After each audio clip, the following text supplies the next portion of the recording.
When was the last great video game trilogy? The Arkham trilogy? Mass Effect? Uncharted? Before 4? The pool of possible answers is fairly sizable, and each likely contains at least 1, 2, or even 3 of some of the best games ever made. But they're not all that recent. With every year, we see games take longer and longer to make, more and more pillars players have come to expect have turned into risky investments, and the industry continues to change. So looking ahead, do we still need video game trilogies? Are they missing in the modern landscape of AAA narrative experiences? Or has the industry developed in a way that makes it no longer feasible? Hi, my name is Christian, this is Rantable, and are video game trilogies even important anymore? To lay out an example of the current landscape, let's take a look at 2 of the most well-known AAA series currently under the PlayStation banner.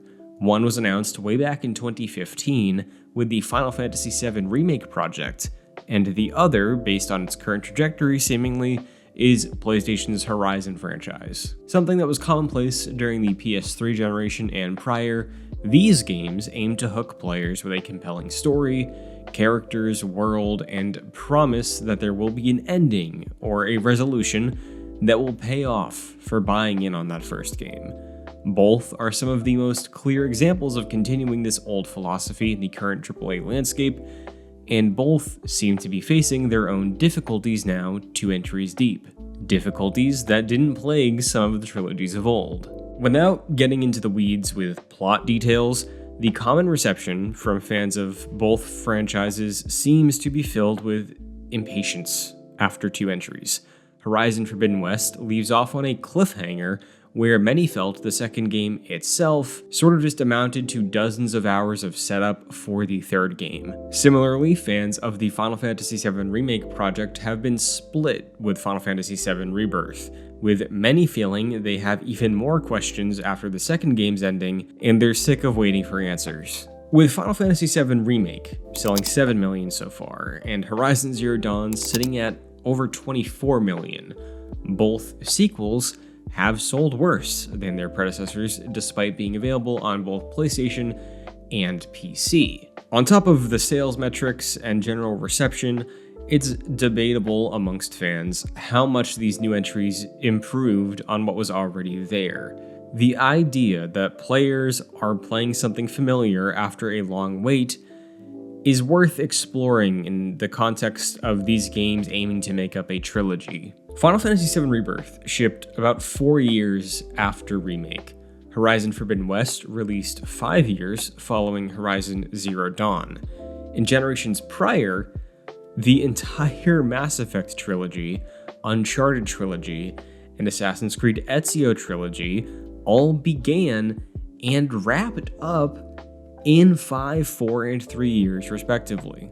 In the cases of these 3 retro trilogies, each title did borrow heavily from its predecessor, but that wasn't really an issue or hang-up for players back during their releases, the way it is for many sequels of today. So is it that gamers have just grown to expect more of their titles 2 console generations later? Could very well be the case, but more likely, in the instance of these beloved trilogies in comparison to games building up a trilogy today, players back then knew they were buying into a story that would feel complete in a relatively short period of time. I don't think people would have been as excited and enthusiastic about Mass Effect 1 buying it if they were expecting they would see how the story ends on a PlayStation 5. Sure, some of the criticisms thrown against games with asset or animation reuse today may not be very genuine, but there are real conversations going on with players that have had to wait almost half a decade to a follow-up only to be met with a "that's it" feeling upon completion and realizing they need to go through it again for a conclusion. How this frustration reflects in game sales in the case of the Final Fantasy VII Remake project or Horizon Forbidden West may make it seem like it's not a great idea to invest in a trilogy today. Even further, not many people finish games these days if we look at trophy or achievement completion rates. On the PlayStation Network, the trophy Mercenary Endeavors in Final Fantasy VII Remake for the PlayStation 5, which is unlocked by completing Chapter 3, only has a 57.4% completion rate. That means less than 60% of the people who have Final Fantasy VII Remake on PlayStation 5 finished Chapter 3. And looking at the final chapter of the game, 36.3%. Realistically, how much did that roughly 70% of people who didn't beat the game decide that, yeah, they're gonna buy Rebirth and play it when it came out? At that point, you're selling a follow-up to a portion of people who bought the first game. And that number will likely also shrink from Part 2 to Part 3, since a lot of people just aren't finishing these titles. Now imagine a game that isn't a generational name like Final Fantasy VII or a near 30 million seller smash hit like Horizon Zero Dawn. If you whiff or have any controversy after that first game, what are the odds that you even get a sequel to try and improve or continue a storyline? While the trilogy structure not only seems to be becoming more rare for financial reasons, it also just seems impossible for a team to be able to realistically deliver 3 video games in a short enough time span where they can retain player interest in the narrative and assure people's expectations don't end up ballooning over a very long wait. What is the solution to accounting for long development times, satisfying fans, and having a narrative that feels in some way complete in the AAA space today? Well, many would argue that the best course of action is to build a franchise from the ground up that's able to exist as an anthology series. An anthology series, for those that may be unfamiliar, can essentially be boiled down to a series where the world is more the appeal than a specific character, icon, or one continuous storyline. Some good examples of this are the Fallout series, the mainline numbered Final Fantasy games, same goes for Dragon Quest, and Pokemon. Each of these franchises' individual games release with a self-contained story, world, and characters with struggles that begin and reach a resolution within the given game they're introduced in. Fallout New Vegas provides a world full of charming characters that live bespoke lives, have their own unique approaches to existing in an RPG, and an overall identity that is distinct from Fallout 3, or 4, and 76. Despite existing in the same post-apocalyptic United States, players know that in picking up a Fallout game, they'll be able to derive a complete experience narratively or in following their favorite character or companion, etc. But in going to Fallout, they also know they'll get the staple power armor, ghouls, and super mutant tropes that they love about the last Fallout they played. There are some really good benefits to these kinds of series in terms of managing fan reception. Each game can take on its own distinct feeling in an anthology series, whether it be through art direction, visual language, or something meaningful to gameplay. Not being beholden to a specific character and continuing their storyline across multiple entries inherently means a sequel doesn't need to wrestle with feeling too samey. Sticking with PlayStation, an example of a franchise that smartly seems to be embracing the anthology approach in their modern AAA landscape is Sucker Punch's Ghost franchise. Ghost of Tsushima has become a modern classic for PlayStation fans, and rather than taking 5 years to build off that foundation and continue the story of Jin Sakai on the island of Tsushima, which is now well tread by players, Sucker Punch decided to change almost everything with Ghost of Yotei. The upcoming title is centralized on a brand new region in Japan, with a distinct look, biomes, and tone that separates it from the revenge-broiled, muddy, bloody, and overcast island of Tsushima and Jin's narrative. A new character with a new kit and a new century all means this new game can inject far more ideas and experimentation to hopefully make this familiar-feeling franchise just as exciting as it was to learn it the first time around. Rather than waiting 5 years to pick up and do something that feels familiar, players will have a new story, arsenal, and world to learn while still retaining the elements they loved about Ghost of Tsushima. It'll be very interesting to see how this game performs amongst fans and financially in comparison to Horizon Forbidden West, a game looking to take this more traditional elongated trilogy approach across similar gaps of time, and facing some of these franchise fatigue discussions with its main storyline and mechanics. Moving forward, if game development cycles continue to just get longer and longer, the Anthology may be the safest move for big AAA franchises.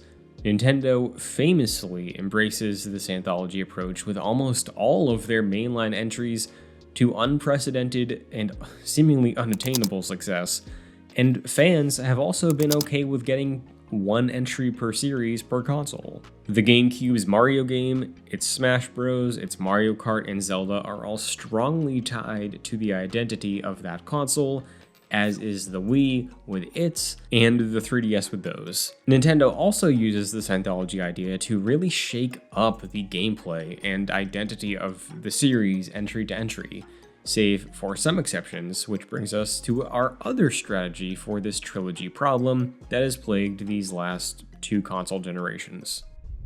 Nintendo has taken another approach to telling a story, most recently on the Switch with the duology approach.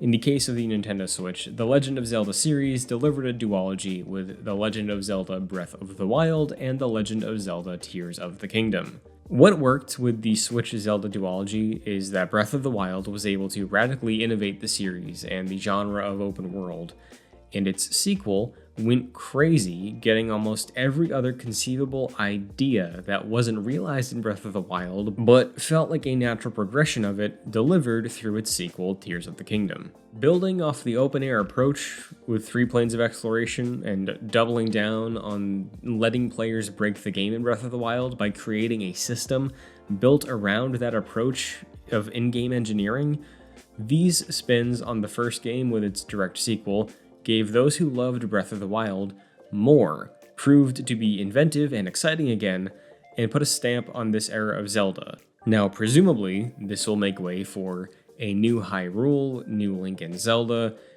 and new design ethos for the next big entry, as Nintendo has historically done. Another example of Nintendo's design-based duology can be found in the Super Mario Galaxy and Galaxy 2 releases, getting any remaining ideas from the production of the first game out through a refined sequel, then moving on for a big left turn, Super Mario 3D World. But in the case of games that more directly use the duology approach to tell a complete story, with a sequel that intimately responds to the previous narrative in a more cinematic way, the best modern example of this may be the Norse God of War duology. From the jump, it was made clear that God of War from 2018 was a foundation, with Ragnarok being a looming threat over the game's story and Kratos and Atreus. When God of War Ragnarok was able to deliver the complete resolution to that story 4 years later on the same console in 2022, players who supported that story and new direction for God of War were rewarded for their investment with a satisfying conclusion without a drawn-out release schedule, or being met with another carrot on a stick and having to go through that again. 1-2 punches like Metal Gear Solid to Metal Gear Solid 2, Red Dead Redemption to Red Dead 2, and The Last of Us to The Last of Us Part 2 are proof that a 2-part narrative structure where one game is so heavily tied to and reliant on the game prior can work or even excel to be some of the most celebrated games ever made. Where the appeal of duology from a narrative perspective comes with letting players see a satisfying resolution to something they already love with its direct follow-up, it also means that future, fresh, new ideas that come in the wake of this conclusion get delivered faster. Sometimes an idea for a game is fantastic for one entry or two, but come time for a third one, it may start to wear out its welcome. Blow up those gaps between releases to sometimes span entire console generations, and it seems hard to justify getting invested in a trilogy anymore. As players, there's really nothing that can be done about the gaps between game releases, how long franchises take to feel conclusive, or anything else we've talked about so far. Is there a single solution to how to make this better as an experience for the player? No. The issues facing AAA games today are numerous, messy, and incredibly varied that there is no one-size-fits-all answer. It just so happens that as a byproduct of all of that, the old school video game trilogy seems like it doesn't have a place in games anymore. Whether it's for the sake of making each new game bigger and prettier than the last or built to last 10 years, the current direction of franchises makes the day of the Mass Effect trilogy, the Batman Arkham trilogy, the Prince of Persia trilogy, the Grand Theft Auto trilogy, the Devil May Cry trilogy, the BioShock trilogy, the Metroid Prime trilogy, the Halo trilogy. It feels like their time is gone. So what do you think? Do you miss the video game trilogy? Have you found yourself longing for 3-part stories told in games that are paced out throughout a single generation with entries about 2 to 3 years apart? Have you just moved on? If you have a great recent gaming trilogy to spotlight and put on everybody's radar, please let us know down below. Thanks so much for tuning in, and as always, you can stay tuned to Game Rant for more.